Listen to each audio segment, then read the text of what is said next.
வணக்கம் தமிழா, வாழ்க வளமுடன். என்னடா இது, ஏதோ மாவு மாதிரி பிச்சு காட்டுறாங்க, அதிரசம் மாதிரி இருக்குன்னு தானே யோசிக்கிறீங்க. இது அதிரசம் இல்லைங்க, பேன் கேக் தான். ஸோ இந்த பேன் கேக் ஹெல்த்தியான பொருட்கள் வச்சு வீட்லேயே எப்படி செய்யலான்னு பார்க்கலாம். 4 பொருட்கள் தாங்க இந்த பேன் கேக் செய்ய தேவை. ஆனால் அதில் கண்டிப்பாக மைதா கிடையாது, ஏன்னா நான் ஹெல்த்தி வெர்ஷன் சொல்லியிருக்கேன். அதுக்கு நம்ம 2 சக்கரவள்ளி கிழங்கு எடுத்திருக்கோம், 3/4 1 கப் பால், கன்சிஸ்டன்சி வர அளவுக்கு பால் எடுத்திருக்கோம், ஒரு பொடிச்ச வெல்லம் எடுத்திருக்கோம், ஒரு 1/4 கப், அதுக்கப்புறம் ரவை ஒரு 1/2 கப் எடுத்துருக்கோம். அவ்வளோதான் இதுக்கு தேவை. அந்த சக்கரவள்ளி கிழங்கை நல்லா வேக வச்சுட்டு தோலெல்லாம் எடுத்து நல்லா மசிச்சு வச்சுக்கணும். நம்ம பாருங்கள், வேக வச்சுருக்காங்க. இப்போ நல்லா மசிச்சு வைக்கணும். மசிக்கும் போது நிறைய லம்ப்ஸ், இந்த கட்டிங்கெல்லாம் ஃபார்ம் ஆகிற மாதிரி இருக்கும். அதெல்லாமே ஃபார்ம் ஆகாமல் நல்லா மசிச்சுட்டு அதுக்கப்புறமா எடுத்து வச்சுருக்க 1/2 கப் ரவை சேர்த்துக்கோங்க. ரவை சேர்த்தோன்னே நம்ம எடுத்து வச்சுருக்க பொடிச்ச வெல்லம் சேர்த்துக்கோங்க.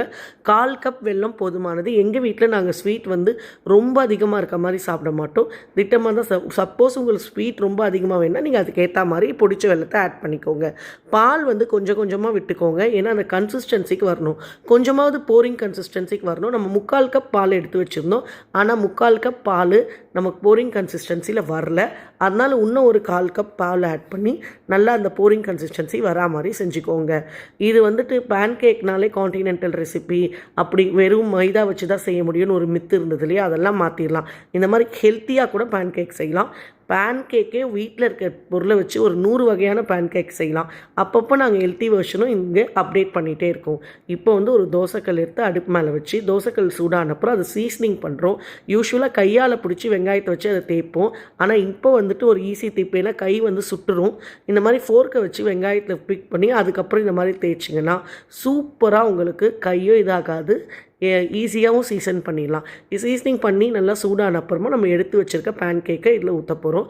பார்த்திங்கன்னா இதில் மைதா கிடையாது, எண்ணெயும் நிறைய கிடையாது, வெண்ணெய் பட்டரும் நம்ம ஆட் பண்ணல. நல்லா இந்த மாதிரி ஊற்றிட்டு அது நல்லா உங்களுக்கு பார்த்திங்கன்னா எவ்வளோ அழகாக இருக்குது பாருங்கள். நெய் தான் யூஸ் பண்ணுறோம், கீ கிளாரிஃபைட் பட்டர் ஆட் பண்ணி கொஞ்சம் நேரம் சிம்லேயே வைக்கணும். ஃபுல்லில் வைக்காதீங்க, தீஞ்சு போயிடும். சிம்மில் வச்சு தான் இதை பண்ணணும்.